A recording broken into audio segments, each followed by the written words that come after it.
Okay.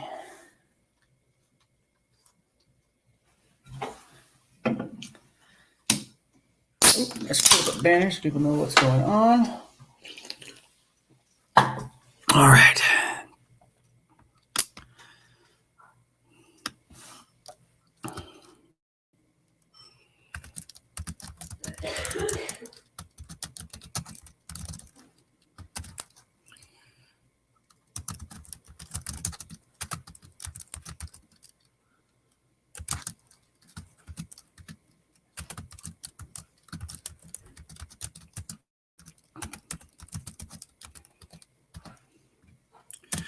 All right. Sorry, I should have done this before. Okay. Okay, hold on.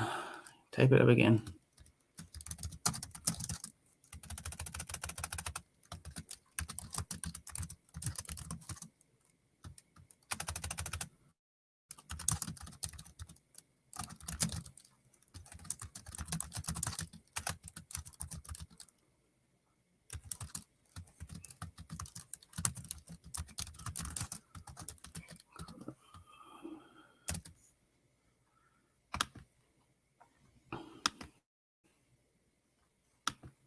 It's too big. Let's see if we can edit, scroll so we can. There we go. Okay. So we're gonna be playing Detective City of Angels. It's basically what it sounds like. You play a detective trying to solve a case. For this case, we're doing the Murder of Crows case, and we're playing the solo version. So this game has several different versions you can play. You can play cooperative. You can play solo. You can play solo with multiple people, basically playing the solo rules, but multiple people are helping out, which is basically what we're going to do tonight. But just to go over what the game is normally it's a competitive game where one person plays the case and everyone else is playing detectives trying to figure out the case. So that one person playing the case, what they're doing is they're trying to make sure no one solves it. And the way they're doing that is when the detective questions a suspect, they get to choose the answer. So there's a whole matrix of how you answer questions. But basically, they get to choose one of these answers. And there's always a most useful answer and then a bunch of other answers that are either lies or misleading. So that player gets to choose how the suspects will answer the questions and hopefully mislead everyone so that no one can figure it out. In the solo mode, that player is played by this book that I'll have over to the side here. And basically, anytime I ask a question or try to search a location or search a suspect or whatever, this little card here, the solo mode card, has a grid of locations and numbers, and then on the back it has a grid of people and then items I can ask about and numbers. And what that does is on this side, if I choose to ask Kelso about item A, I turn to page or entry 724 and read that. And on the other side, it has just locations which correspond to the 100 locations on the board. And if I want to search that location, it tells me which entry to go read. So I'm just going to go read these entries as I question the suspect. So this game is played over, you get 12 days to solve the case. And each day you get 4 actions down here. And the actions you can do are, I don't know if you can see them there really, but you can move, question, search a location, or search a suspect. That's all the actions you can do in the solo mode. In the multiplayer mode, there's on this right side where it's mostly blank, there's a bunch of other stuff you can do. You earn money. You can pay money to get information from other players that other players know. You can steal information. You can steal evidence so that no one else can see it and that kind of stuff. It's a lot more going on with the multiplayer game that aren't included in the solo. So for the solo, it's just those 4 actions. So you just use these little cubes here to keep track of the actions that you've taken. You slide it down to which action you want to take, and you take it. Once those 4 cubes are gone, that's the end of the day. The day moves down, and you just continue on from wherever you were at. So as far as the actions go, so movement, we have a map of Southern California here, and it's number of locations 1 to 100. They're kind of frustratingly not very well organized, but so it's sometimes hard to find a number. But basically 1 to 100, and then divide it into 5 areas, which are going to be real hard to see because the board's very glary. It's got some awkward shadows on it. It's better than the glare at least, but it's the best I could do for this room and this board. But anyway, there's 5 sections. There's a section up here in the purple. There's a section over here in the yellow, down here in green or blue, and then dark blue, and then the middle section in red. When you take a move action, you can move to any location in the region that you're currently in. So if I'm on 54 over here, I can move all the way to 42 with 1 move action. The way you're going to move in between the locations is that there is certain locations that are on the border of the regions. You have to then move to there, and then that space counts as being in both regions. So when you take a move action, you can move to any location in either of those 2 regions. So basically what that means is you can move from anywhere on the board to anywhere else on the board with a maximum of 3 movements. So like, for example, I can move all the way over here for 2 movements. That'd be 1, 2. But basically, let's say here, when I move here to here, it's going to be 1, 2, 3 actions at most. So that's the move action. Next is the question suspect action. So let me hold up and pull out some cards here that are going to be part of the case.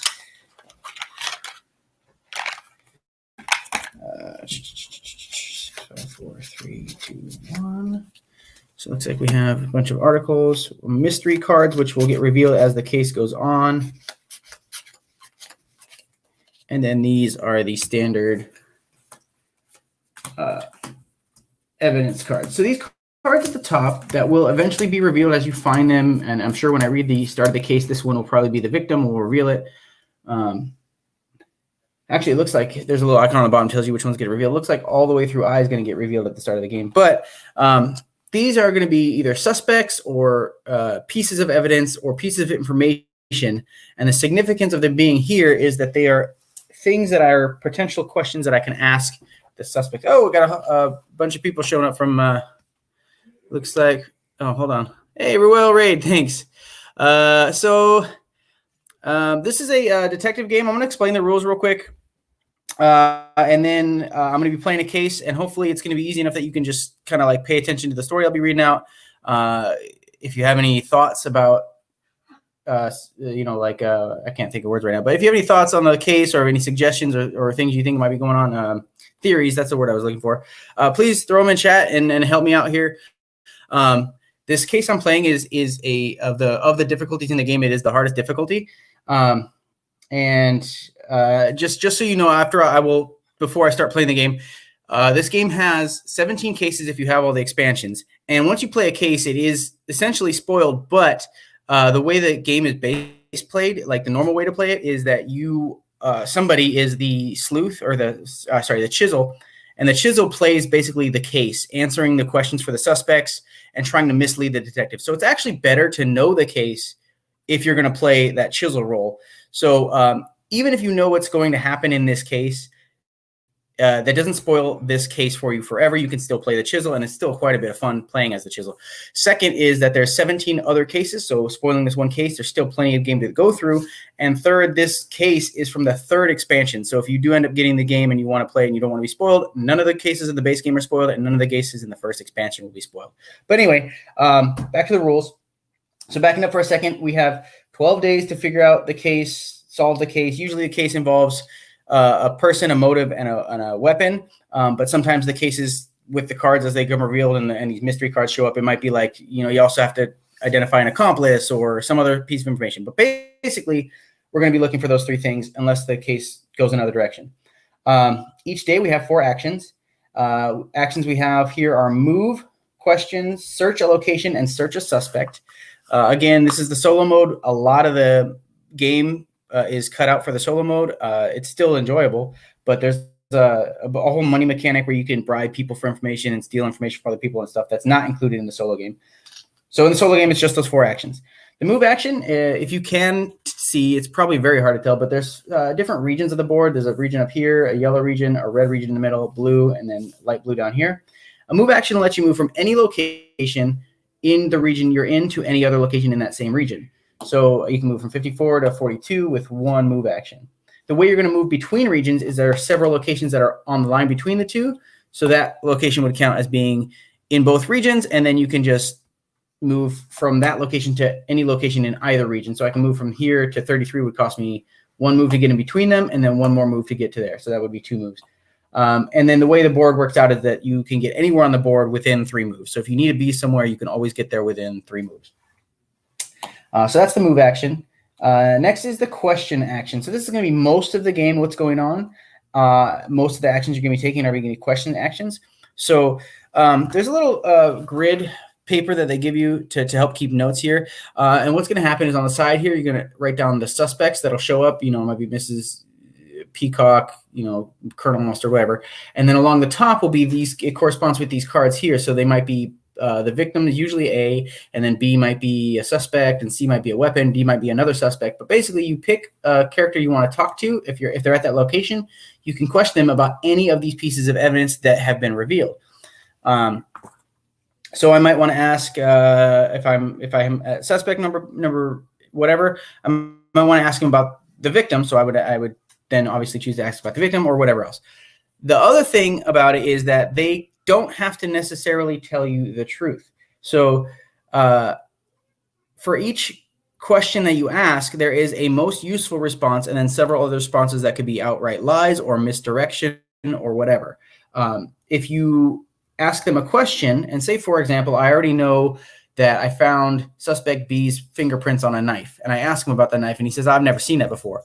Well, I know he's lying, so I have an option at that point. Every time you ask a question, you have the option to challenge it. When you challenge it, there's 2 possible outcomes. Either they were lying, which means that you will then get the most useful answer, and you will get leverage on them. So you take a little hat and you'll put it on that person, and then you can spend that hat later to automatically get the most useful answer and not have to worry about challenging them. The other thing that you get out of that is the most useful answer, but that also so the most useful answer isn't necessarily. Let me just give you an example. So if I ask the murderer about the victim, he's not going to say, yeah, I killed her. He's going to say something like, I'm not going to talk to you cops or something like that. He's not going to incriminate himself, but that is the most useful answer because that's the most information he's willing to give me. His other answers might be misdirections or lies. So the most useful answer would be him not misdirecting me. So just because they don't give you information does not mean it does not mean it's a lie or it's a misdirection. Anyway, so if they are lying, you get the most useful answer and you get leverage on them. If they were not lying, the benefit is that you know that you already had the most useful answer because that's the only time they're not lying is if you got the most useful answer. And we get 1 stress. So once we get 3 stress, we lose a day of the investigation. So that's how questioning works. Searching a location and searching a suspect work exactly the same. If I'm at a location, I can choose to search that location. I have a little card here that'll tell me what I have a book here of entries that'll just tell me to go to entry whatever and read it, and I'll see what I find or what I don't find. Same thing with the questions. When you question somebody, it'll tell you which entry to go read, and then at the end of the entry, it'll tell you if you want to challenge them, go read this other entry. So it's a lot of searching through a book and reading a bunch of entries, kind of like the detective or Sherlock Holmes, it's consulting detective games.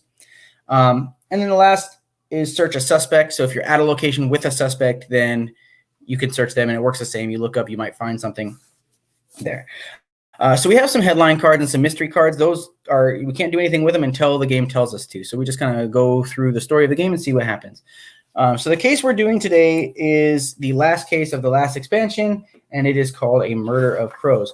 So I'm going to go ahead and read the intro. This is no spoilers yet, but if you don't want to be spoiled on this might be a good time to leave. I'm just reading the intro, so there's going to be no spoilers here, but this is just what this case is going to be about. All right, wake the hell up, you flock of good-for-nothing homicide dicks. The city is on a metaphorical fire, and if we don't put it out and fast, we're going to be left with a pile of ashes that used to be our careers. Early this morning, 20th Century Fox actress Ingrid Steele, yes, that Ingrid Steele, the Mississippi girl next door herself, was found hanging from a tree in an abandoned lot off of Atlantic and Firestone. Flip case card A and place the crime scene marker on 98. So we have a little crime scene marker here on 98. So where'd it go? 99, 100, 98. So we got the scene of crime right there. And we also revealed this card, so we know that item A is the victim, Ingrid Steele, and we know she's an actress. The tree had been slathered in tar, and she was swinging by her neck. Gruesome even by LA standards. I didn't realize this was going to be so graphic, so I apologize ahead, but it does sometimes get a little graphic. Steele was found with 2 articles that take this from a horrific murder to something even more sinister. Clutched in her hand was a wooden block with the word spot carved into it. Flip mystery card 1.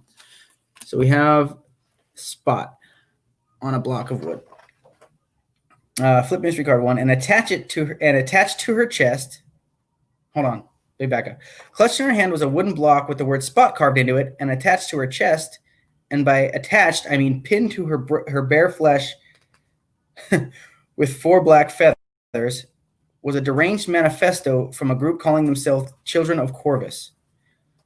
The children claimed to be exacting vengeance on the city in the name of their god, a crow deity named Corvus, and that Ingrid Steele is only the first of many lynchings to come. The ritual killings are going to take place at these so-called tarred trees around the city. Flip case card I. So now we have something else. So this is just information, and it says the children make their sacrifices at tarred trees locations around the city. So that's going to be a piece of information I that we can ask anyone about at this point. This one here, this mystery card, it's something to think about and look at, but we cannot ask anyone about this specifically unless it ends up on this row somehow. So we just have access to that information for now. And the manifesto appears to include instructions for how to find them. The whole bloody business is going to conclude in a final murder of someone they call the turncoat for who knows what god-awful reasons. Flip case card H. So now we have the children are targeting a final victim, the turncoat, for unknown reasons. And as if this wasn't twisted enough, the manifesto is signed the Minister, whom I can only assume is the leader of their demented rabble. Flip case card G. So now we have more information. The children are led by someone calling themselves the Minister. If all that had been kept under wraps, we wouldn't be in this predicament we find ourselves in. Instead, some mutton had leaked the manifesto to the press, and now the entire city is in an uproar. Steele was the most beloved actress in Hollywood, and her death alone would have been enough to have public breathing down our necks. But toss in the rampaging death cult madness, and the city is on the verge of losing their goddamn mind. The top brass himself, Deputy Chief Joe Reed, flip case card C, and place Reed standing at 51. I'll do that in a second. Graced my office this morning with his noble presence, demanding that we solve the case yesterday and threatening to bust me and the whole division right down to night patrol if we didn't. Not 5 minutes after he slammed the door behind him, I get a call from Deputy Mayor Horace Kelso, flip case card B. And place Kelso's on 46, who doubled down on Reed's threats with a pile of his own. He blathered on about the upcoming election and needed to restore public confidence. How my ass would be grass, yada, yada, yada. My ears are still burning. All right, so I got to put these standees out somewhere. So we have the deputy mayor and the police chief. All right, so deputy mayor.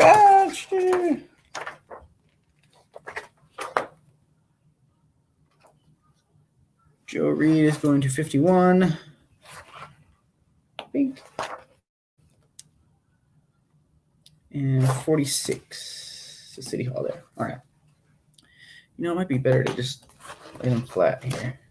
So you can see who is where. Let's do that.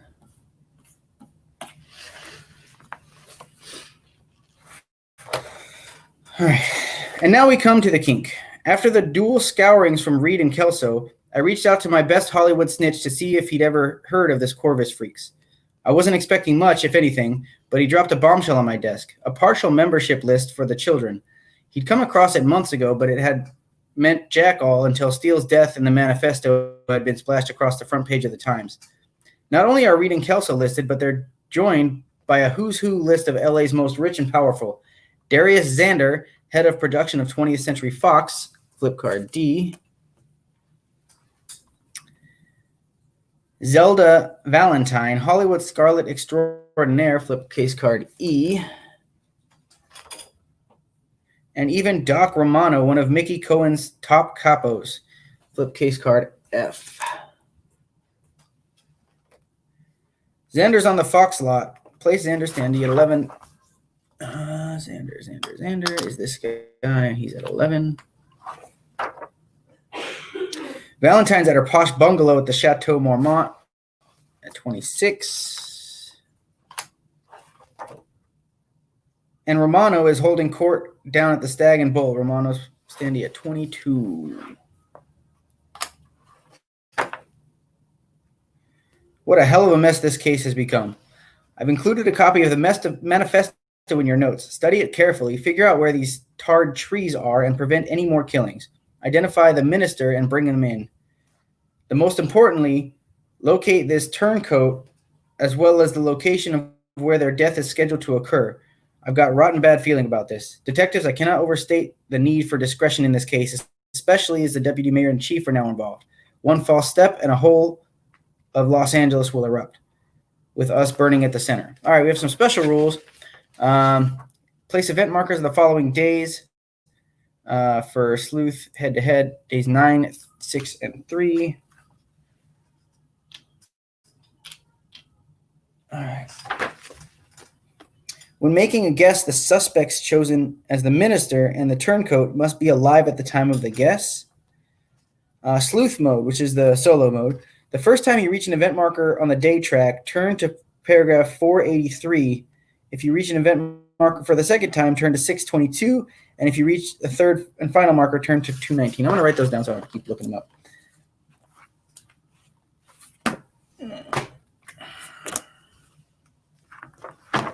All right, so we got 483 events.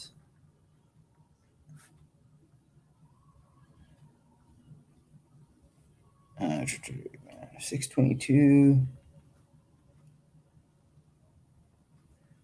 219. All right. When making your guess, you will be adding 4 numbers together: minister, the turncoat, the location of the turncoat's killing, and motive. So those are the 4 things we need to figure out instead of the regular motive, weapon, and suspect. So we need who the minister is, who the turncoat is, the location of the turncoat's killing, and why. Each suspect will have 2 different numbers associated with them. One for choosing them as a minister, one for choosing them as a turncoat. You don't really have to worry about this bookkeeping stuff. I can just do. For the location you believe the turncoat will be at, simply add that location's number to the total. So that's just telling me how to see if I got it right. You don't have to worry about any of that. All right, so we got a big old manifesto here. For too long, your city of angels has gorged on the fat of their masses. Goodly people suffer at your feet, but you ignore their cries. Your arrogance has blinded you, your greed has fattened you, and your hedonism has gelded you. Thus, with the sacrifice hung from the holy boughs of a tarred tree, the children of Corvus have spoken, no more. We have snuffed out your idol, this sack of flesh and bone that you worshipped, this phony minx, and she is but the first of a legion of corpses, fodder and feast for the god of the crows. But our winged father reserves a special justice for the turncoat, the Judas, the betrayer of our cause. His sacrifice beneath the great talons of Corvus will be a glorious orgy of blood and viscera. And with this annihilation, your precious city of sin and gluttony might finally be reborn. For you who have remained pure, my precious children of the crow, listen now to your minister. Recite these verses at their given hour. The first at 5 o'clock, the second 3 hours later, and the last at midnight. Then join me at the tarred trees for the holy work to come. And then it has, behold, it has like a number. So number 1 is behold the wayward bastion son who does spurn the will of the tarred god. Observe, black as oil their tarry heart, within their chest mount their corpse, O Corvus. We have a second one labeled number 2. Believer no more, a wretch in the land, cursed and forsaken. King Crow, send a sign. Instruct us in the punishment of apostates. Wood, steel, mace, knife. This botanical city, the holy and clover will. This botanical city of holly and clover will bleed beneath your wings. And then 3, stretch your talon across the sky and with the rend of this house of corruption and cancer to shreds. Plunge your Griffith beak into L.A. and rip her gay heart to ribbons. Char piers to ash, harbor to cinders, and boats to slag. From darkness will shine the light when Olympic Corvus eats his full. And this is assigned to the minister. So that's probably a bunch of information that usually stuff like that when it's in the side notes and stuff, it's good to just remember generally. You don't really need anything specific from that. So just to review, we have Ingrid Steele, the victim. The crime scene is over here at 98. We get to start at any police station, and being as 51 has someone we can talk to there, I think we should start there.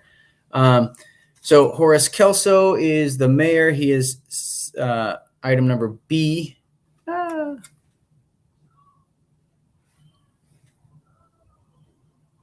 Where are we going? Okay, so Horace Kelso says confident and self-assured, a man used to having power and keeping it. And he is right here at City Hall. Joe Reed is this gentleman here. He's the district chief, young, ambitious, with a chiseled jaw that Zeus would envy, a textbook Boy Scout. So he is going to be this gentleman that we're starting at the police station with. Darius Zander, studio executive, wears his power like a jacket, a man who is clearly used to getting his way. That's this gentleman here. The cigar. And he's over here at Fox Studios. We have Zelda Valentine, another actress, Southern Belle with a Southern drawl, sultry and sly, a fox inside and out. That's this lady with the hat here. There we go. And the gloves. And she's over here at her mansion. And then the last suspect we have is Doc Romano, gangster, handsome, charming, with a sharp blue eyes, difficult to believe. He's a cold-blooded, wise guy. And he's this gentleman in the suit. And he's over there at the club down here, the Stag and Bull. And then we have this information, which we've already gone over. The children were led by someone by the name the minister. That's item G. Children are targeting final victim, the turncoat, for unknown reasons. And that's H. And then the last one, I, is the children make their sacrifices at tarred trees located around the city. And then we have 2 more pieces of information that are yet to be revealed. All right, so we get to start here. I think usually a good place to start is to search the crime scene. But since we're starting at a location with this police chief and we have plenty of stuff to ask him about, I think we can go ahead and do that. And this card tells us that Horace Kelso is suspect number 1. Reed is suspect number 2. That's the police chief. Darius Zander. It's just going in order, and they're suspects number 1, 2, 3, 4, and 5. And then there is a 6th suspect on this sheet, so there's someone else to find. At this point, this is when we're going to start getting to spoilers. So if you don't want to be spoiled, this will be the time to check out. Thanks for learning the game. It's very fun. I recommend. It's a great solo experience, and then it's also one of those deduction games you don't immediately put on your trade pile when you finish with it, because you can play it as the chisel. All right, Zander, Valentine, and Romano. So also note on here, mystery cards 5, 6, and 7 are things we can ask about. So this one here with the spot cube, it's mystery card number 1, so we can't ask about that. But if we do find out mystery cards 5, 6, and 7, we can ask about those. So they'll probably end up on the top row somewhere. All right, so A, we have Ingrid, Kelso, Reed, Zander, Valentine,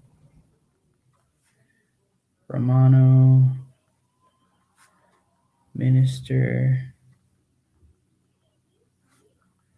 Turncoat, and then tarred trees. All right, so my immediate suspicion when reading the intro there and everything, it said someone, the turncoat was, on that list of people, including all these people that we have here. It sounds to me like either Horace Kelso or Joe Reed, the ones that are berating me in my office trying to get me to figure this out, might be doing that to protect themselves. So my immediate suspicion is one of those two is the turncoat. So since we're here with Joe Reed, I'm going to ask him about the turncoat, which is item H. So we're going to ask Joe Reed about item H, and that's telling us to go to 540. So we're asking Joe Reed about the turncoat, and he says,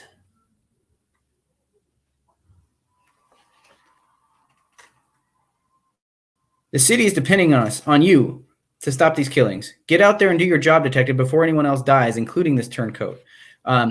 So we can challenge his answer if we think that he's not giving us the best information. I think I'm going to do that because, one, like I said, I was already suspicious of these two, and two, he kind of gave us a nothing answer and said, go do your job. Three, we have three stress. The first two, really no penalty to that, and that third one will lose a day. So we can kind of challenge for free at the moment. So I'll go ahead and challenge him and say, so we're going to press him a little bit, go to 326.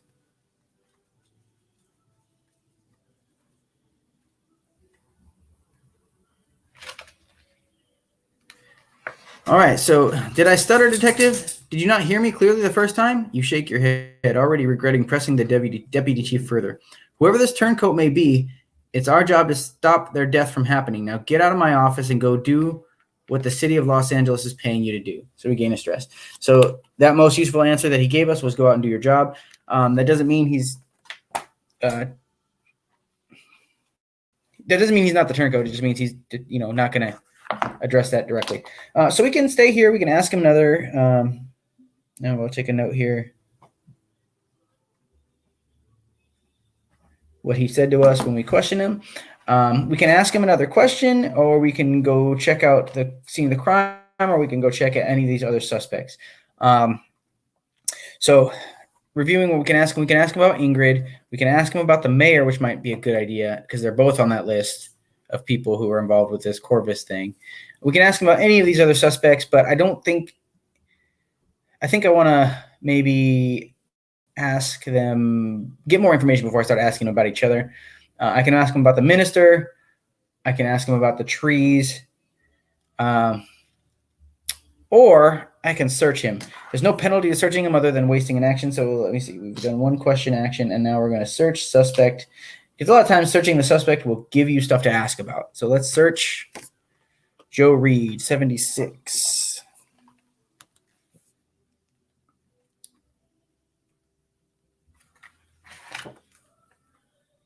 All right, so you move to pat down the deputy chief before you realize what you're doing. You lay a finger on me, detective, and I'll have you cleaning toilets out of Wilshire until your teeth fall out. That was definitely a mistake. Gain one stress. So normally you don't gain stress from searching people. So that was a little unexpected. The other thing to note that I got tripped up before is we searched him, but he didn't let us search him. So that just know that, when we're ruling things out, know that we really didn't search Joe Reed. He still might have some evidence on him that we weren't able to get because he didn't let us search him. So I think we're done wasting time on him. I'm going to spend an action to move down to the scene of the crime, and we're going to search that location and see if we can find anything there to ask about. So we're searching location number 98. 296.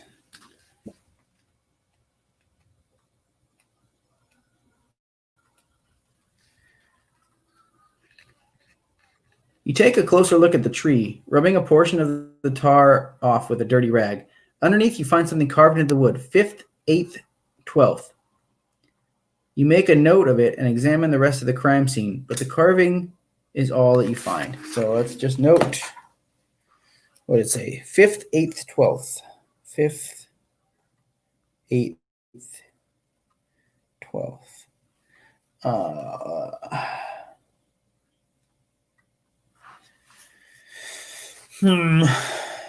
Good night, James. Thanks for coming. Thanks for learning. Okay, so let's make a note of that. I don't know what to make of that at the moment. Since we didn't find any evidence and we don't have any people here, there's nothing else to do here as far as actions. which doesn't matter. We lost all our actions and we lose 1 day. And now we have more actions. So we can move. We can go check out the mayor, or we can go check out, I think we'll check out the mayor first. Since this guy's on the border of the two areas, I think I want to check out the mayor first, then go to him so I can go there without having to spend a bunch of actions to move back and forth. So let's spend 1 action to go move and talk to the mayor. And we'll spend what I'm going to search him first. That way, if he turns up with something on him, I can ask him about that immediately. So let's search suspect, and that is searching Horace Kelso. 681. Although this might give me another stress. I'll just go searching all the important people that can fire me. That sounds like a fun idea. All right, 680. The deputy mayor's shock over being frisked quickly turns to anger. Get your hands off me, you lousy oaf. You realize you may have just made an enemy for life. That was clearly a mistake. So that does give us another stress, which gives us lost a day. And again, that also means that we didn't actually get to search him. So that is suspicious on both of them that we weren't able to search him. I mean, it also makes sense why you go searching your boss and the mayor. Of course, they're going to stop you, but the fact that they didn't let us search is a little suspicious. So let's ask Kelso. So we lost a day, so we go back to our actions back. Let's ask. Oh no, we lost a day, so we still already spent these actions. We just lose a day and we keep going from where we're at. We moved and let's question him. So we're gonna ask Reed. I also want to ask. Kelso. We're asking Horace Kelso, the deputy mayor, about the turncoat information. So we're going to ask, because again, with the manifesto saying that they were on the list and someone turned and they're trying to get us to solve this case, I'm thinking it's to protect themselves because one of them might be a turncoat. So let's ask him about the turncoat. Horace Kelso, about H, which is 436.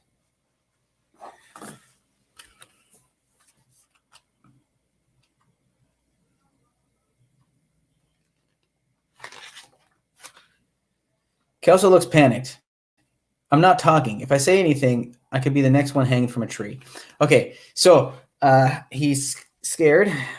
And that, even though it didn't tell us much, does seem like it's going to be the most useful answer. So we know he's panicked when we ask him about this. So he knows something about it, and he's afraid. So I'm going to say for now, I don't want to press him because, again, it sounds like we're getting the most useful information. And that also tells us I think I'm going to go with him until I find better reasons, him as the turncoat. So knowing that he's possibly the turncoat, what else can we ask him? So we want to stay here and ask him about while we ask him about the minister. So let's question him about the minister, 720. Although we might get much the same response of him just saying, oh, I don't want to talk because I'm scared. All right, 720.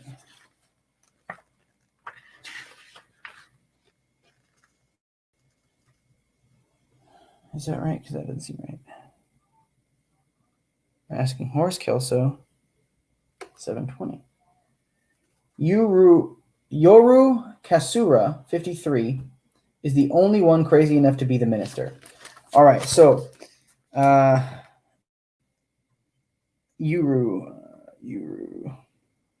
And then 53 is a location. When it's in parentheses like it is here, it's usually telling you location. So if we want to go talk to this Yuru, the place to start is 53.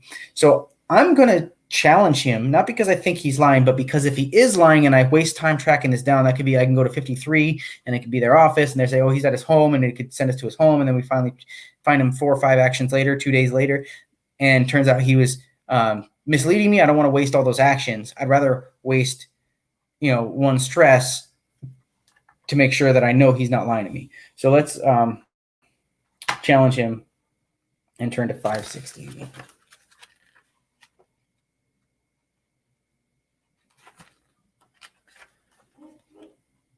All right, so Kelso isn't being entirely straight with you.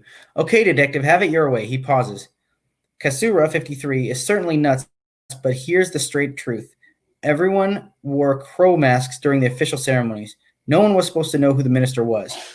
He mops his brow, and you can sense his nervousness all over this line of questioning, gain 1 leverage. So we got a leverage over him. He was not giving us the best answer. So now we know that he was trying to mislead us with this Yuru thing. Maybe it might have been an honest assessment of his part, but it wasn't the fullest information. So we could still check out 53 to find out this Yuru person, but just know that they all wore masks, and we'll write that down. So no one should know who anyone else is. All right, so we have a leverage over him, so we might as well use that to get a free answer, and we are out of actions for the day. So we're going to go down to this event, which means we're going to read entry 483, which means someone's probably going to die. 483. The reports just came in. Another body has been found swinging from a tree covered in tar. You were too late to stop this killing, but perhaps you can prevent the next one. Take mystery cards 5 through 7 and randomly choose one to look at. Set the other side face down. So let's take 5, 6, 7. And we will...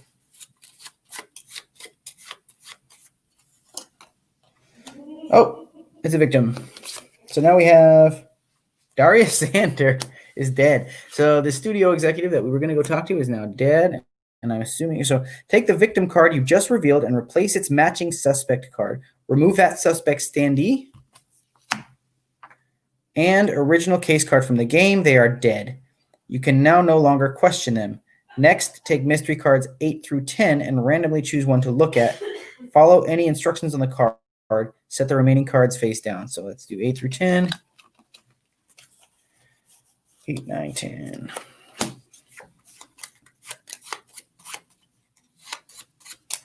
All right.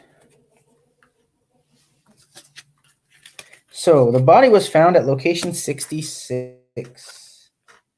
Where is my extra? Okay. 66. 60, way up here. Okay.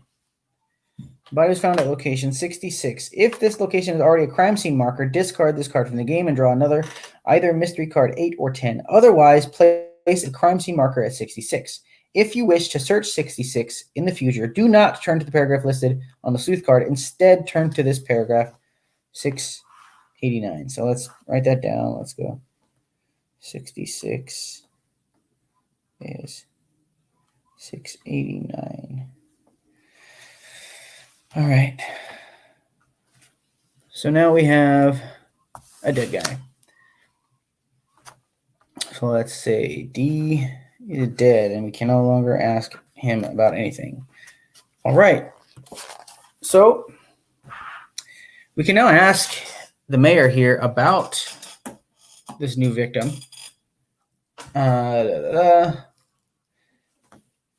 We don't need to go over here anymore, so I don't know. Yeah, we still have this leverage. So let's ask with leverage. Question suspect with the leverage. Oh,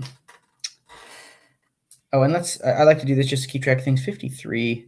So this location is the location with that other suspect for the possibly the minister, Yuri, that he told us about. So I just mark it with a hat just to don't forget that there's something else to look at. All right, so we're going to ask Kelso about D, which is 133, the now dead guy. Or maybe that's a waste. If he's dead, we know he's not the minister and he's not the turncoat, unless this game's totally messing with us in terms of the plot. So maybe he's not even important to the case. Maybe we don't need to ask about him.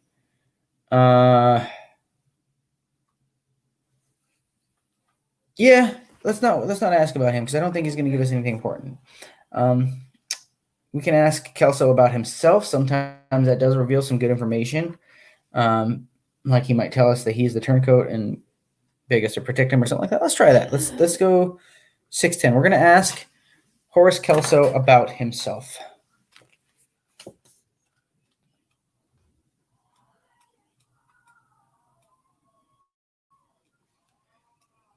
If anyone has any actions or suggestions, any questions they want to ask these suspects about, please throw it on chat. If you just want to hang out and chat about nonsense, that's fun too.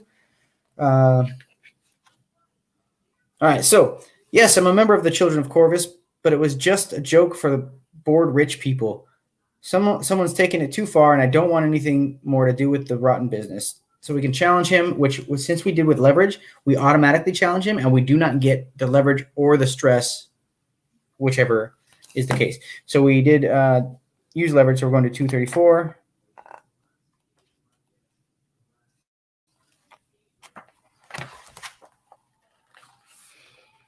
All right, so you sense Kelso is hiding something about himself. You tried a different tactic, appealing to his ego. A few strokes and he's purring like a kitten. These are desperate times, and our city needs a man willing to do whatever it takes to keep her safe. At this point, Kelso gets a crazed look in his eye. Whatever it takes. And then gain 1 leverage. So keeping her safe maybe leads me to believe that this turncoat person is Zelda. So let's write down information we just learned. And I always put an asterisk on information that I know is the accurate information when we challenge him. So I put an asterisk on that because we know that he's not lying or misleading us with that. All right. We can ask about Ingrid. We can ask about Joe Reed. He's seeming suspicious as a minister maybe now because he didn't let us search him and didn't tell us anything when we questioned him. Valentine might be the turncoat. Horace was afraid for his life when we questioned him, and he wasn't lying about that. So I think we can rule him out as a minister. So I think this Doc Romano we know nothing about. Let me just recapping real quick. And then we can ask about these tarred trees, which we're going to have to do to figure out where this next thing is going to happen. Yeah, let's ask Kelso about the tarred trees because he's obviously in the Corvus thing. He knows what's going on a little bit, so we'll ask him about these tarred trees. So tarred trees is I. We're asking Horace Kelso about I-562.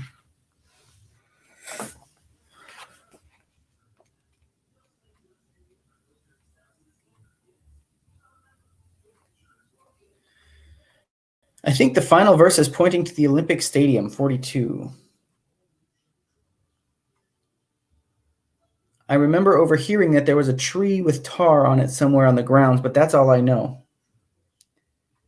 All right, so again, I'm pretty safe with the stress, and this is going to be a wild goose chase if it's a mislead, so I'm going to challenge that. 601, just to make sure that I'm not going to be running around with my head, chicken with my head cut off. All right, so you don't care who it is. You hate being lied to. You throw caution to the wind and go hard on the deputy mayor. He folds like an accordion. That was a fib, a small fib, but there will be more killings if you don't stop them, detective. He looks a bit crazed. Do you have what it takes, or will the LAPD fail the good people of Los Angeles yet again? Inwardly, you breathe a sigh of relief. Going that hard on the deputy mayor could have cost you your job. All right, so we get leverage on him. And since we have leverage, we might as well ask. So we're going to also put, we don't want to go to 42 because that was a lie. All right, so one more question with leverage. We might want to save the leverage for these other cards that get revealed. And we also have events that'll happen and change things. So I think I'm going to leave for now. I'm going to want to go over there and check the scene here. And let me check the art on the table. So over here at 98, there's no trees. I just noticed over here by 66, there's a bunch of trees on the art on the board. So I was going to see if there's like sort of a connection with that. But 98, the original one, there's no trees on the board. So I was can't really narrow it down by the art on the board. All right, so I'm going to move. Since we're going over to 66, I think that sounds like a good idea. Check out the new crime scene. On the way to 66, we're going to have to stop at 53 anyway, so we might as well search that location while we're there to find this Yuri person. So let's do that. So we're going to move to 53, and while we're here, we're going to go ahead and search location 53.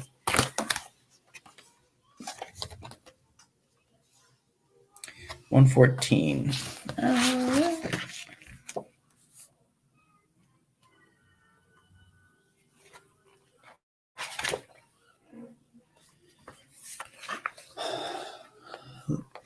Lovely Angels Taxidermy sits off Mission Road, a strange but unassuming storefront. Inside, hundreds of stuffed creatures line the walls, from dogs to cats to birds, particularly crows. A small Japanese woman with wild hair sits behind the counter, stuffing a large rat. She looks up at you and grins. You're hard-pressed to remember a smile as unpleasant as hers. Look at Jay. So we found a new person. So we have, ooh, she's creepy. We have this taxidermist, Yuri Kasuro. Her eyes dart constantly as if she's afraid of being trapped. There's cold, mad glint in her eyes. So we have Yuri as card J. Yuri is now a suspect 6, so she is someone we can talk to. I'm just going to write her in dead guys column because I ran out. Yuri. And we'll cross out the 3 and write 6. And we may ask her one question for free. All right. Yuri, where's your standee? So my son got into this game and punched all the standees out, and I don't know what he did with them.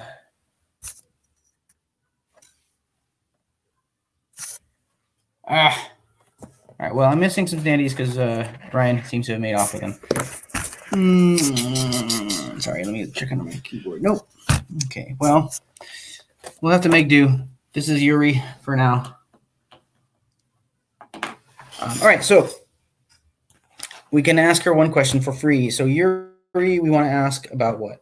We can ask her about either of these dead people. We can ask her about Minister, the turncoat, the trees. We can ask her about herself. So keep her safe might have referred to her.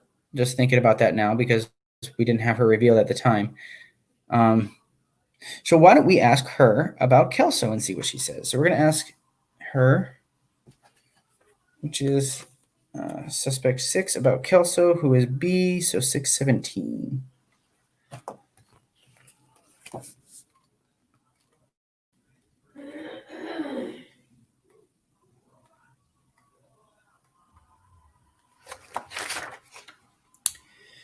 Fat man with fat face is fat. Kasuru grins. Might be tasty treat for Corvus. Might be, but who can know?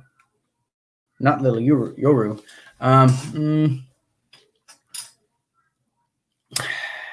That's a tough one. I don't know if that's useful information. Well, it's definitely not useful information, but I don't want to say definitely not, but it may foreshadow this guy dying. But do we want to challenge it? Again, we're free. This is a free question. We have the stress for it. Why don't we challenge it to see if we can get useful information? Fat man is fat. Where'd it go? 383.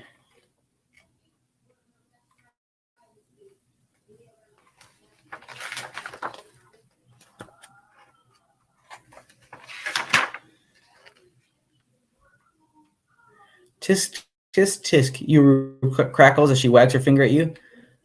Little Yuru not being sneaky, but silly detective is confused and confusing. She crackles harder. Gain 1 stress. So she wasn't lying about that. So we can stay here. We can ask her more questions. Might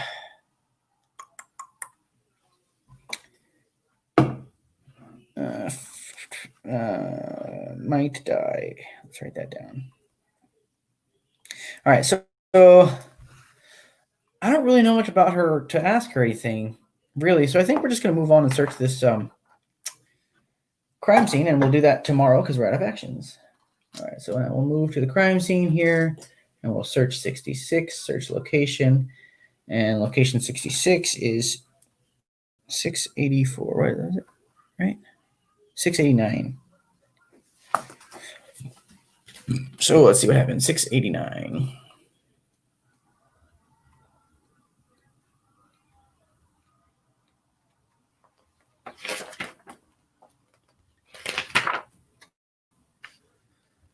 The blackened oak, sticky with tar, sits within full view of the road.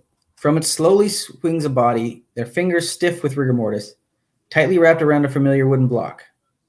Another death you could have prevented if only you had put the clues together sooner. Look at mystery card 2. I don't know how you would have figured out this stuff in that. amount of time. So found at the tarred tree, 66. You must reveal this card at the start of the turn. Okay, that's from those play rules. So now it's another block that says the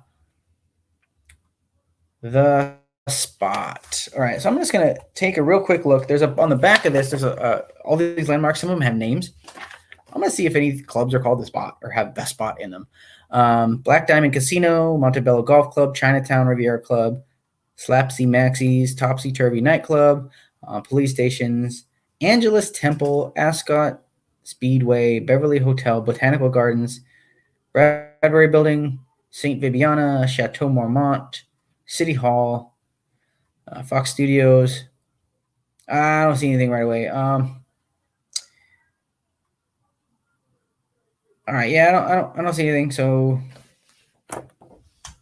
anyway, we have the spot. All right.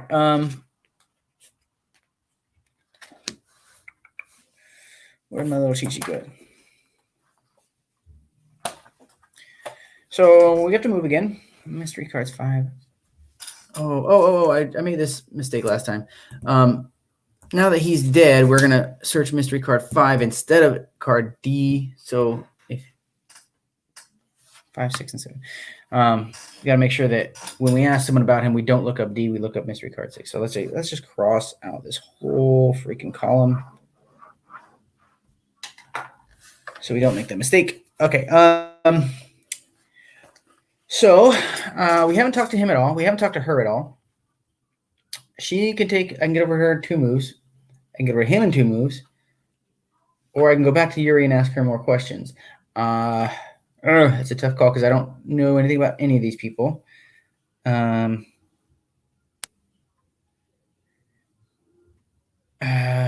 so let's go talk to somebody new. Let's go down here and talk to Mr. Gangster Guy. So I'm going to move 1 to go here and then 2 to get to him. So that's 2 moves. That's the end of the day.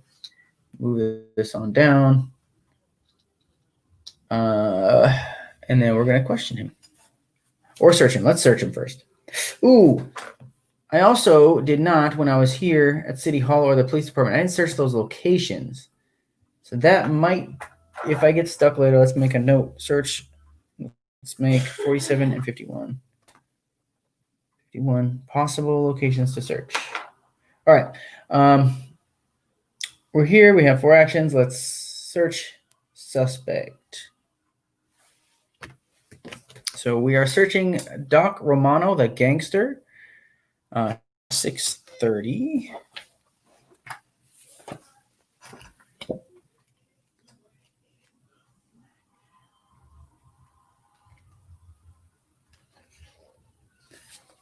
I'm used to getting felt up by coppers. Go ahead, knock yourself out, detective. He grins at you and you frisk him. In his wallet, you find a card for a taxidermy shop off of Mission Road, 53. You give him the card back, and he grins. God, you hate wise guys. All right, so he gave us another way to find Yuri. All right, so let's question him. Well, we ask him about Yuri because he had her card in his wallet. So we're asking Doc Romano about card J. 681.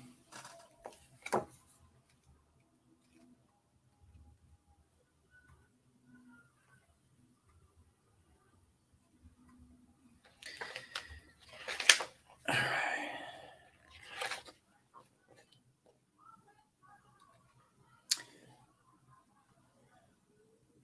Okay, Deputy Mayor's shock. Oh wait, no, that's not. That was the Deputy Mayor we're searching. We were searching Doc Romano, 630.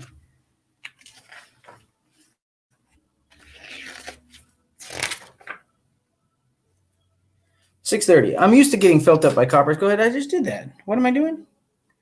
Okay, sorry. Doc Romano, I'm asking him about Jay. So Romano, Jay, 618. I'm just dyslexic. I went to 681. 618. All right. You know what you do with a rabid dog? You put him down. It's the merciful thing to do, and it'd be a kindness to the same for her. So he's talking about killing her. She might be the turncoat. do we want to challenge that? We still have a free stress. Something's going to happen tomorrow.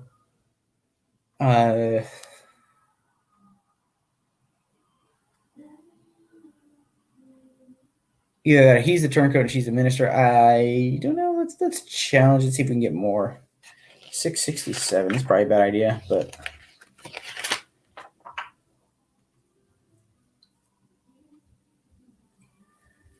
you don't know anything else about Crazy Crow Lady, so quit asking. I gave you the truth, which is a sight more than the other wise guys would do. So make like a rock and leave. Okay. All right. So he's threatened to kill her, basically, and that's the truth. All right. So we can continue to question him. Why don't we ask him if he's the minister? He's not going to tell us anything. Why don't we ask him about the dead guy? So we're going to ask him about mystery card. What is this? 5. Mystery card 5. 6. 114. 144.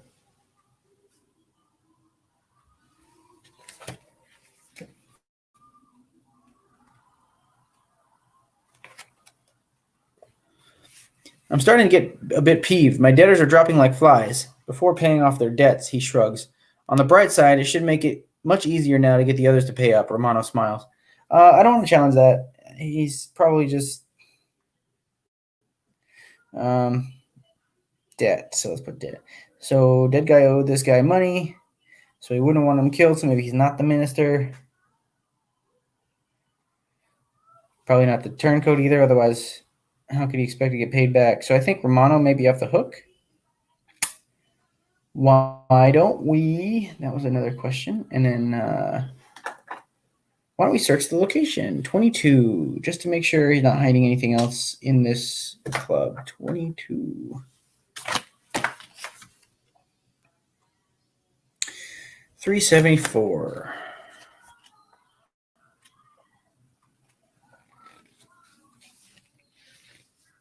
You try and get a stale beer as you search the bar, but you fail in that regard. Not only do you end up smelling like a drunken bum, you also come up with absolutely nothing. Romano laughs from the corner, very entertained by your display of incompetence. Okay, didn't find anything. No big deal. Now someone else is going to die, so I guess maybe it is a big deal. All right, so now we're doing 622.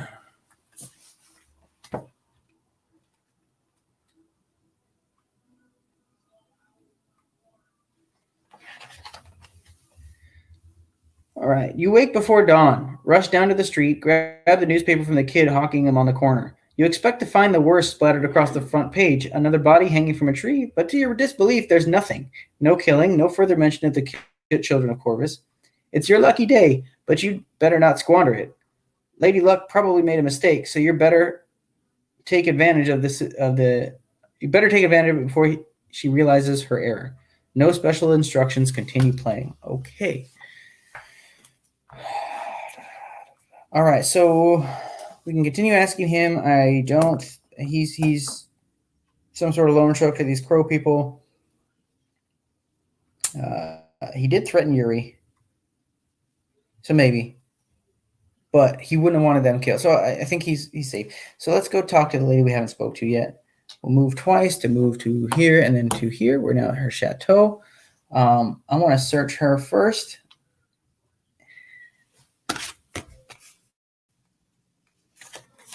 We are searching Zelda Valentine, 754.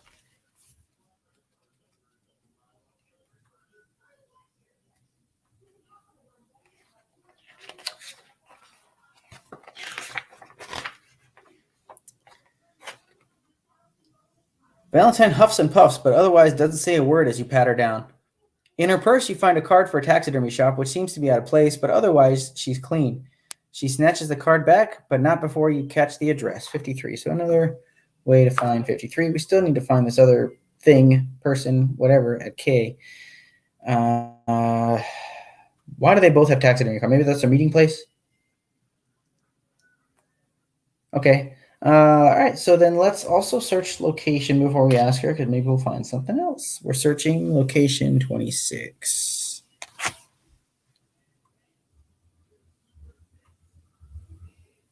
310.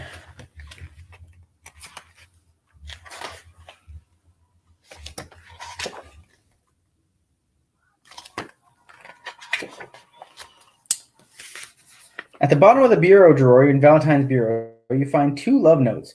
One from Joe Reed begging Valentine to take him back, and the other from Horace Kelso. Valentine snatches them back from you, and you let her. You've seen enough. Look at K. All right, getting somewhere.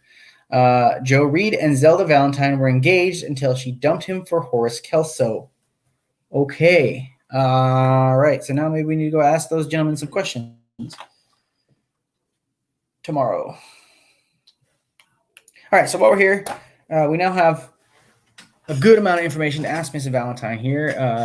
Let's ask her about Joe Reed. See what that was about. So Joe Reed was the previous gentleman friend, district chief, maybe turncoat, might have led to them breaking up. Okay. Valentine about C375.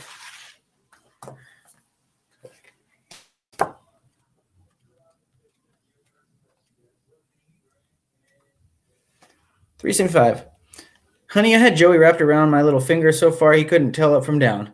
But if I'm being honest with you, and I always honest, I upgraded him for a newer model. Your police are adorable in your uniforms, but you can't hold a candle to the power of City Hall. Look at K. So that we already know K, and that corroborates what we found. Again, I didn't mention this in the rules breakdown, but anything you search is 100% truth. And since her answer matches what we already know is 100% truth, I don't think there's any reason to press that. So let's put fair. Or, no, not really fair. Whatever. Dumped Reed. All right. We can ask her. We asked her once. We can ask her now about Horace. You might just tell us more about the same thing. I think I'd rather go ask them. Why don't we ask her about this crow stuff?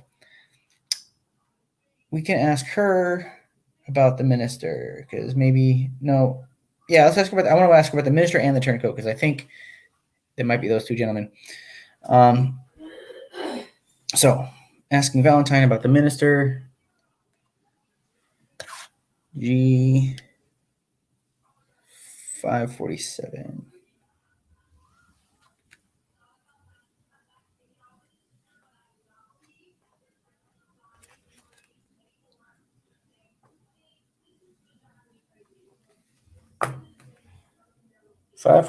Valentine begins to shake her head violently. No, I'm not saying anything else. It's not worth the risk.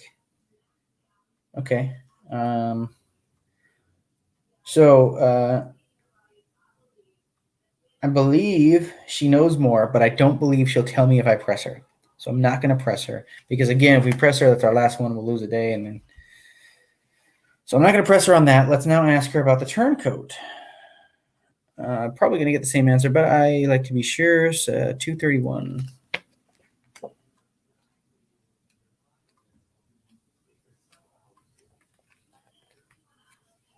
Please leave me alone, detective. These are mighty dangerous questions. I'm going to be the next one on the list if I say anything else. All right, so, yeah. Not talking. All right. I believe that she is not going to tell us, so I don't want to press her on either of those. I believe if we continue to ask her about these things, she's going to continue giving us the same BS answers, so I'm going to leave her alone and go talk to these guys about this love triangle thing. So let's move to get to the mayor. And just a reminder, we have 5th, 8th, and 12th etched on the tree over here. And then we have the spot carved in wooden blocks. Okay, so that's the end of the day. Let's ask Mr. Mayor Kelso about Reed. C342.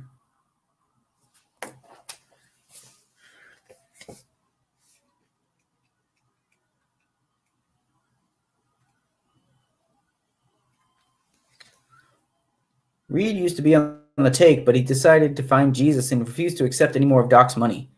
Don't think Romano took too kindly to the change in their business relationship. That sounds true.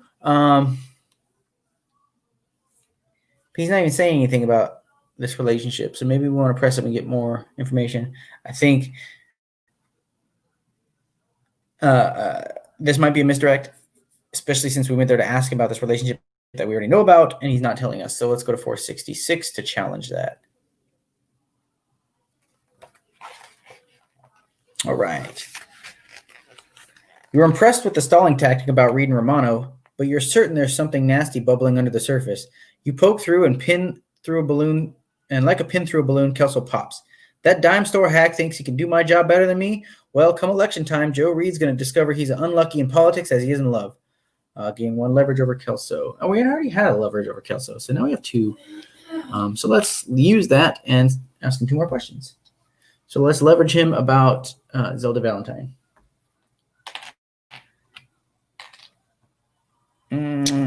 Kelso about Valentine, leverage. That's E. E is 442. 442. Zelda had a bone to pick with Ingrid Steele. I believe Steele got a big part instead of her, and Zelda was furious. And we're challenging for free since we're using our leverage, so 362 with no penalty or reward.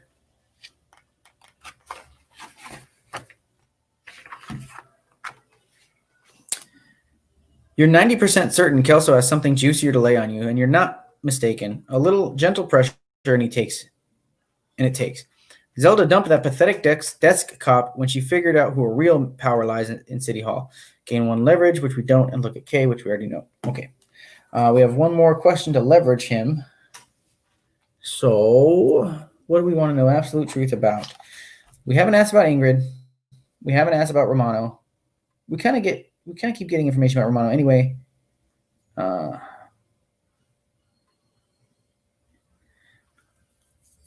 then we also have, we can ask him directly about this information case. So let's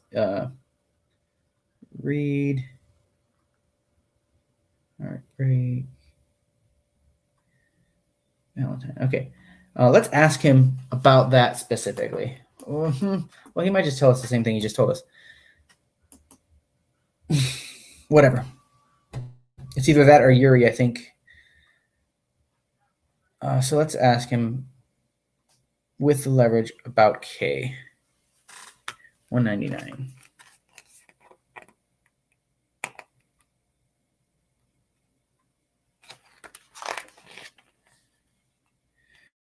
Stealing Zelda away from Reed was a feather in my cap.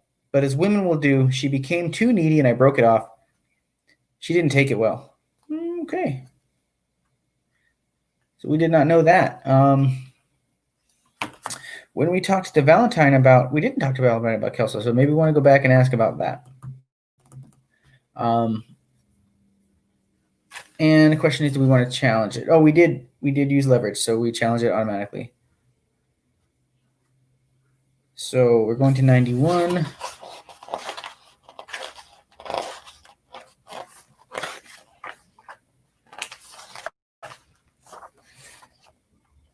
Is my love life really the most pertinent piece of your investigation? Kello smiled slightly. Regardless, I told you the truth, and you called me a liar.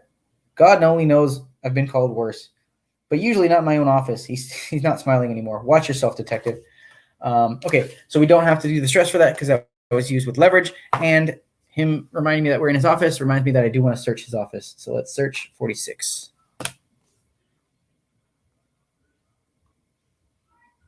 Uh, 718.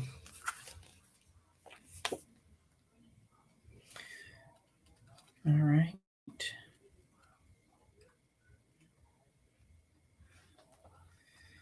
You can sense the rage building in the deputy mayor as you search his office, but he lets you finish. You find nothing. You will regret this, detective. You're beginning to think that you actually will. This was stunning misjudgment on your part, Gaina Stress. All right, so that was the end of the day, and we lose a day, and this event happens. All right, so now we're going to go to event 219. It's going pretty good, Ruel. So at this point, we have another dead victim. Something's about to happen right now. We just got to the third event. So there's this cabal of crow people. One of them is a turncoat that they're going to kill last in this investigation. We have to figure out who that is before it happens. We have this dead actress lady, the first victim. I don't know much about her. I haven't asked really. The deputy mayor has been in a relationship with Zelda Valentine. He says they broke up, so I have to go ask her about that. However, she was in a relationship with the district chief, and she broke up with the district chief for the mayor. So we have this little love triangle thing going on. In the midst of all that, this gentleman died. The director, the Hollywood director guy, died over here before I had a chance to talk to him. So I don't know anything about him. We found on the first victim, we found this cube that says spot. On the second one, we found a cube that says the. And we also found another suspect, this Yuri Kasuru, who's a really creepy taxidermist lady. And then also the gangster guy doesn't seem to want anyone dead because everyone owes him money. So at this point, I think I've ruled out the gangster guy. I think I've ruled out Zelda Valentine. I think I'm down to the district mayor and the deputy as far as being the turncoat and the minister. I think mainly because of this breakup thing, I think maybe she dumped him because they're all in this cabal together, that maybe she dumped him because he was the turncoat. That's where I'm at the moment. An event just happened, so now we're going to find out something else that's going to happen to us. Well, 219.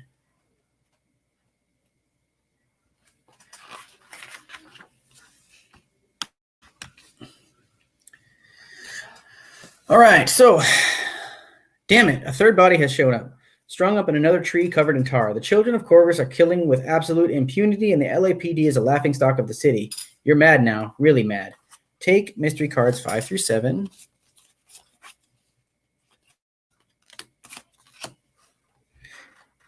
And choose one to look at that you haven't already seen. Set the others aside, face down. So let's... All right, so now Miss Valentine is dead. So...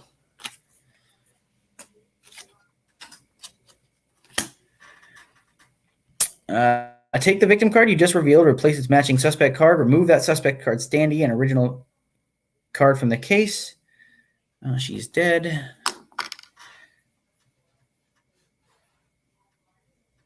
They are dead. You can no longer question them. Next, take mystery cards 8 through 10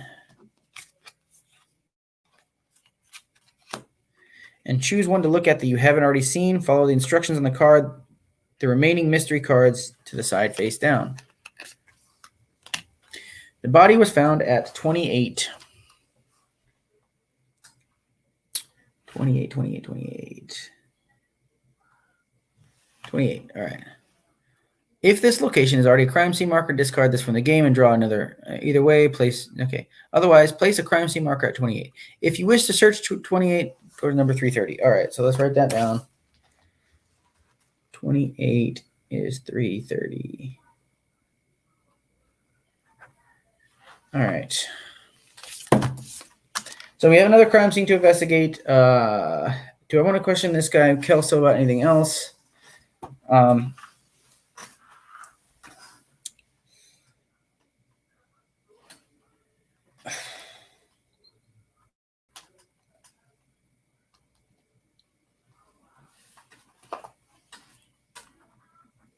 I think we're going to leave him alone. We're going to go search here.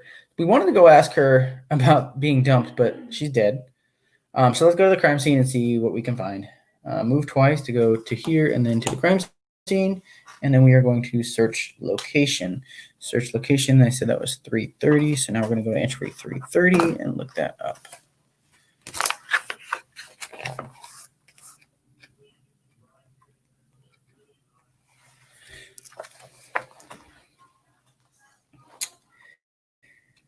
There's a thick set of trees on the road, but at the center of it, you find the tree coated in tar, a body swinging from its branches, a block of wood clutched in the victim's hand. You were too slow to prevent this killing, but perhaps you can stop the next one. Reveal mystery card 3.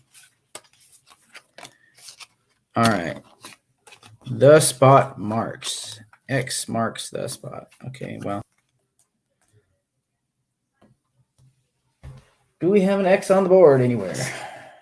Okay. So pretty clearly, we've got X marks the spot. We have headline. Why do we have headlines? Are we allowed to do that?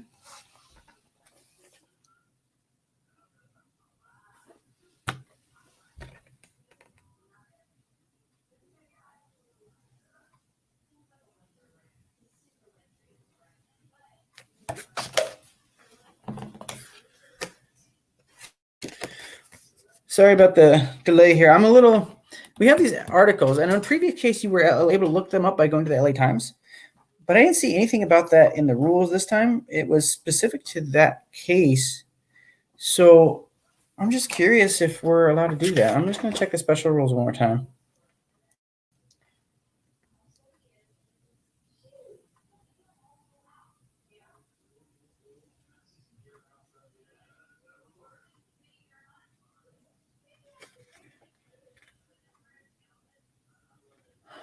No, I don't see anything about being able to look up these. So we just haven't come across it yet. But all right, so we got 2 more days left. Well, 1 more day left because I got 1 more day plus 1 action. I want to go search this police headquarters to see if I can find anything else here because I don't really know what else to look for. Unless we just go to LA Times and search there, and maybe that'll give us articles. That makes sense. So I have to go there to get there anyway. So let's move to LA Times. We're now on the last day, and let's search that location to hopefully get some newspaper articles.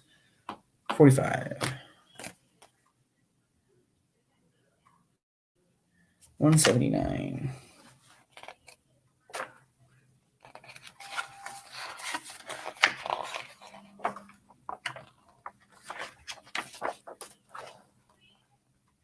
The only thing you hate more than a wise guy is a dope fiend, and the only thing you have more than a dope fiend is a gutter-licking news hound. You wouldn't feel too bad if the LA Times burned down and took all the journos with it. But enough daydreaming. You've got a case to solve, and the chumps in that building aren't going to help you do it. That's for damn sure. That was a waste. Okay. Okay. Do I want to check the library? I've got 3 actions left before I have to make a guess. So the way this works is when I finish this day, I have to make a guess. If that guess is wrong, I reset to day 3 and I try again. And then if I'm wrong a second time, I get 1 last 3 days to try. And if I fail that, I just fail. So I want to try to be able to make a guess in the end of this 3 actions. So at the moment, I am leaning towards the minister being Kelso, the turncoat being Joe Reed. The location, I have no idea.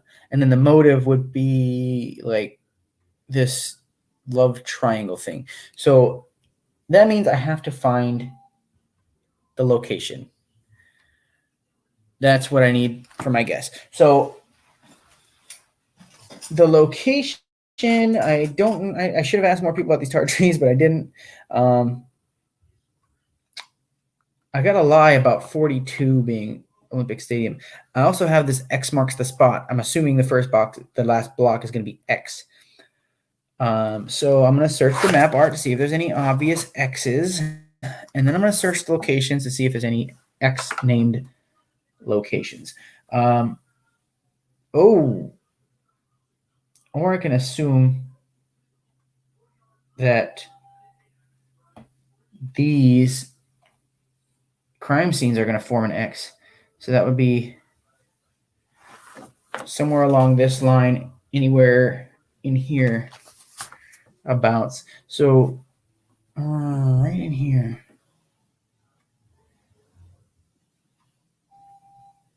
If it's 50, that would make this a crime scene. Okay. 49, 50, 49.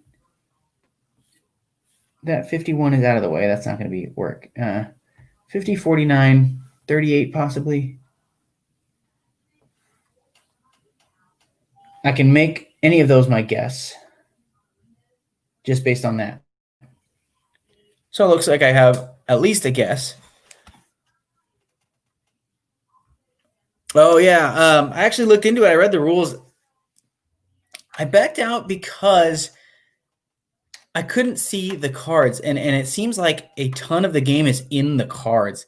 So like reading the rules seemed cool, but it really doesn't tell you much about what happens. Basically, you play a card and then bend some rules and get some points. But I went on like the Tabletopia to try to look at the cards, and I can't. So maybe if I had a chance to dig through some cards, I'll look at the Kickstarter again. But it's $98, and then there's just not a whole lot. So I'm gonna go back probably and watch your whole playthrough because I watched your rules breakdown. It did seem really interesting, and I might go back to it. But it's like 98, some around $100 for the deluxe version. I know you can get a cheaper version, but deluxe version, and it just wasn't enough information about the actual game playing that I was comfortable paying that much for it. But I do want to keep looking into it because I still keep thinking about it in the back of my head. But yeah, it looked very interesting. I got to check out those cards though. Anyway, so I'm looking for an X in my guess. So last thing I'm gonna do is scan for an X anywhere here, and then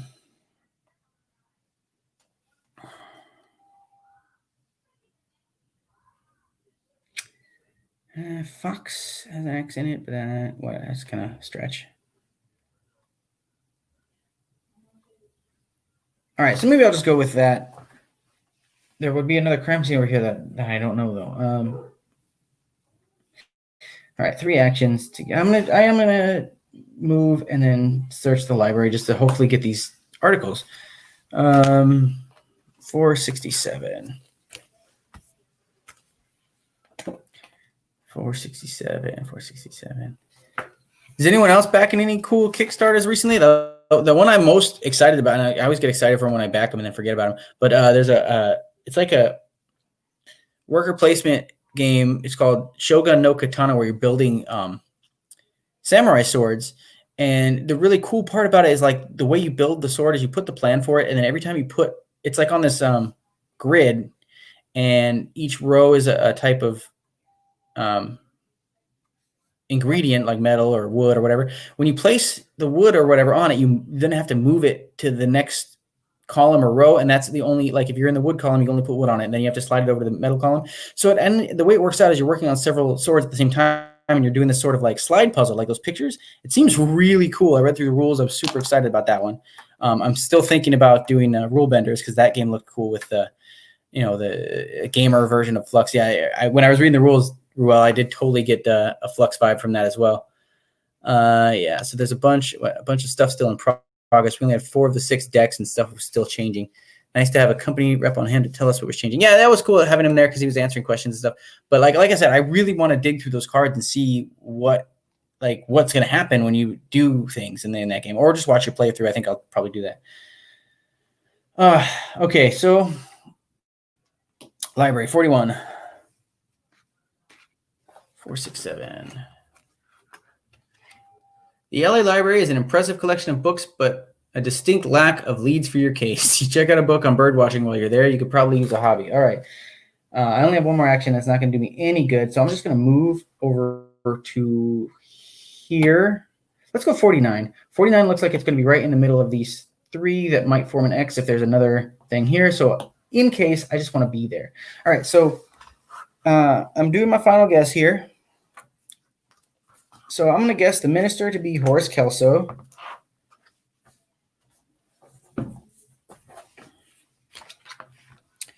Horace Kelso is 13. The turncoat I'm guessing to be Mr. Reed.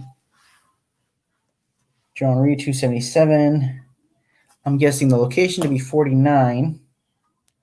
And then as far as motives go, there's a list of motives here that I pick one that is the answer. So it's going to be one of these lists. So accident, anger, rage, drug-related, mob-related, mental instability, greed, money, need to be noticed, possibly, obsession, maybe, political, that, if I'm going to go with that for my first guess.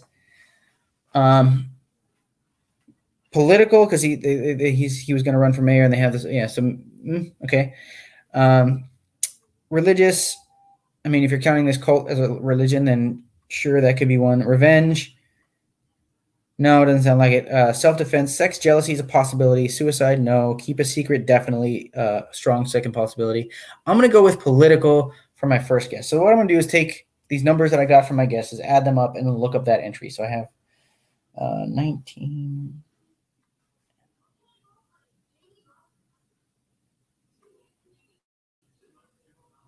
9, 10, 11, 13, 16, 469. So let's see. So it's either going to say, hey, you won, or it's going to be some irrelevant entry. 469. Holy crap! Your captain invites you into his office. Congratulations, detective, you've done it. You solved the case and learned the truth about the children of Corvus. You have successfully solved a murder of crows. Turn to page 29 in the chisel book for read the epilogue. Holy crap, so my blind shot in the dark did it. So, wow, I'm actually very surprised. I thought I was going to need at least a couple more days. But anyway, so now you just read the end of the story and it tells you what was happening, because if you didn't actually figure it out like me, I just kind of guessed into it. Or maybe I was right and I just didn't know it. It's going to tell you the actual whole story. So let's go ahead and read that, and then that'll be it. Wow, I'm excited. That's cool. I always love winning this. This game is so good. I mean, if you like the consulting detective games, I would highly recommend this for solo play. It is the same thing, but it's just a little more in depth with being able to challenge them. It's less reading, because I mean that consulting detective, you get a wall of text, you get a whole newspaper of text to read through and skim for information. They're fun. I like them, but this is just such a better experience in that same vein. So if you like those, I strongly recommend this. All right, so let's find out what happened. The children of Corvus began unremarkably. It was simply an informal gathering of Los Angeles' rich and famous, from Hollywood stars such as Ingrid Steele and Zelda Valentine to the suits like Darius Zander that made their silver screen performances possible, to City Hall power players like Horace Kelso and upper LAPD brass like Joe Reed, and even down to the glamorous criminal element represented by the likes of Doc Romano.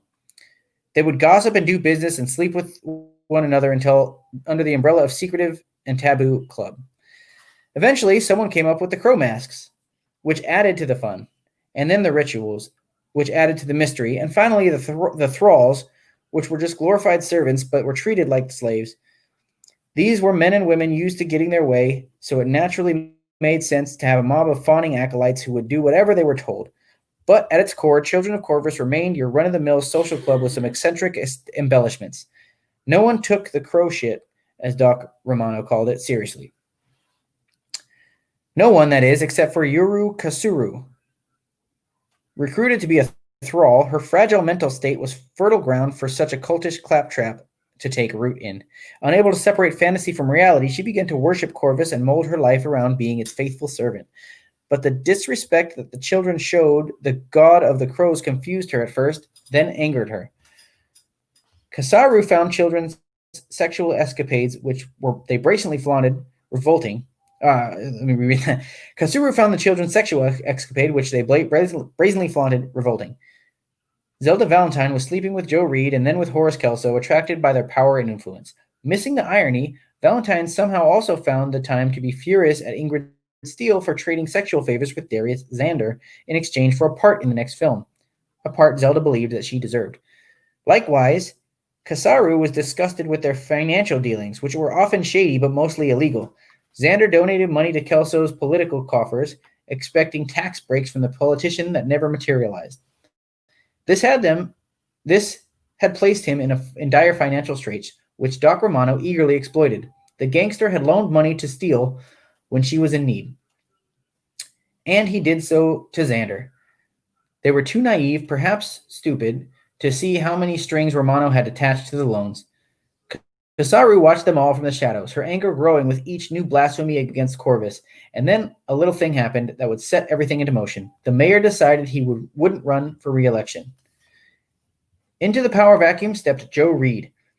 He knew he could leverage his experience as a deputy chief into a powerful career as a mayor of Los Angeles. He instantly put the kibosh on the kickbacks he'd been receiving from the mob and began to turn up the heat on Doc Romano and his gangster associates. Romano was livid. Reed owed him, and he'd be damn sure to make sure he would get what he was owed. But Reed didn't care. He had appearances to keep up and an election to win. But there was a problem. Deputy Mayor Horace Kelso. Horace wanted his boss's job, and he saw an opportunity. He took what, up until that point, had been an elaborate joke, the children of Corvus, and began to evolve it into something much more serious. The ceremonies began to have full dress code. The masks became mandatory. And that sounds familiar. And Horace crafted the role, the minister, to begin overseeing the children's rituals. The minister's identity shrouded in secrecy, and Kelso worked exceptionally hard to keep it that way. For what he had planned, it wouldn't do for anyone at all to know who was the mastermind behind it all. Kasaru certainly didn't know Kelso was behind the curtain, but she didn't care. Finally, there was someone who took Corvus seriously. Finally, Corvus was receiving the worship and respect that he deserved. Kasaru would do anything the minister asked of her. Reed's record at the LAPD was spectacular, and Kelso harbored little hope of beating him in a straight election. So he began to turn the dial up on Kasaru's fanaticism, encouraging her growing anger at the excess of the other children, and slowly poisoning her against Reed. He was the problem. He was the cancer eating at the city. He was the turncoat, and he needed to pay. Kelso didn't want to just kill Reed. He needed to discredit him as well as the entire LAPD. So he wound Kasura up and let her loose on a campaign of breathtaking murder. Kasaru dreamed up the manifesto, believing it was the voice of Corvus himself speaking to her. The tarred trees, the hangings, the absurd configuration of locations that she believed would honor the King of Crows. It was all the product of her broken and fevered mind. Kelso, as the minister, was suitably disturbed, but believed that the ends justified the means. Kasaru, at Kelso's direction, would kidnap her victims and enact her grisly rituals, bringing any other thralls that she managed to decipher clues buried in the manifesto along for the ride. And at the end would be Deputy Chief Joe Reed, hanging from a tree in the heart of downtown Los Angeles. Come election time, the city would be begging Kelso to save them. All right. So that's it. That was, there's a little manifesto thing here that tells you like the answers to stuff. So I can just go over that real quick because I'm interested to figure out if I was right in my assumptions of why I figured it out. So each of the verse of the poems holds a single location. At the first at 5 o'clock, the second 3 hours later, the last at midnight. Locate every fifth word in the verse and every eighth word in the second verse and every 12th word in the third verse. So that was the 5th, 8th, and 12th etched on the trees. I didn't even look at these freaking poems. But if you do that, it'll say, sun will observe Tory Mount. What?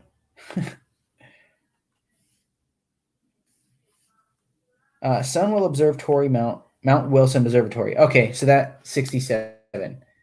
So that would be up here. So that, and then the second one would be, if you did underline every eighth word, it says land sign Hollywood. So Hollywood sign 29 over here. And then the last one would be House LA Harbor Light. So LA Harbor Lighthouse, which would be 89.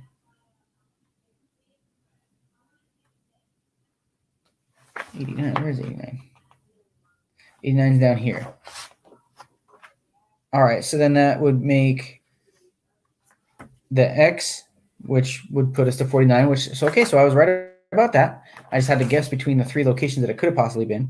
When the mystery cards 1 through 4 are placed into they reveal X marks the spot, which we did figure that out without the X block. Considering the location of the tarred trees included in the very first one that Ingrid Steele was murdered at, draw a line from 28 to 98. Yeah, we did that. Okay. Yeah, okay, so that's cool. We were correct. That's very satisfying. Yeah, so that's Detective City of Angels. I won't be doing any more streams of that because I've played all of the cases at this point. I think next week I'm going to do either Doc Romano could have died. And there's their X. I'm either going to do Monday. I'm probably going to do like another deck building and Marvel Champions playthrough, or I will do I have a couple games that I'm designing. I thought it might be fun to like design, live stream, get input and stuff. So there's one that I'm actually excited to play because it's pretty much done. I'm tweaking it at this point. So maybe I'll do some tweaking live or possibly some painting. I got Sanctum has 4 figures that I want to paint, and then there's I bought a cool shark figure to replace my Jaws shark in the Ravensburger Jaws game. So I'll do something on Monday. I'll probably do the designing thing because I really want to get back into working on that. But anyway, thanks for sticking around. I'll do all of those streams at some point. It's just what I'm going to specifically do Monday. I'm not sure. Anyway, thanks for the raid. I really appreciate it. Thanks for you guys for sticking around. And I will see you next time, Monday. Later.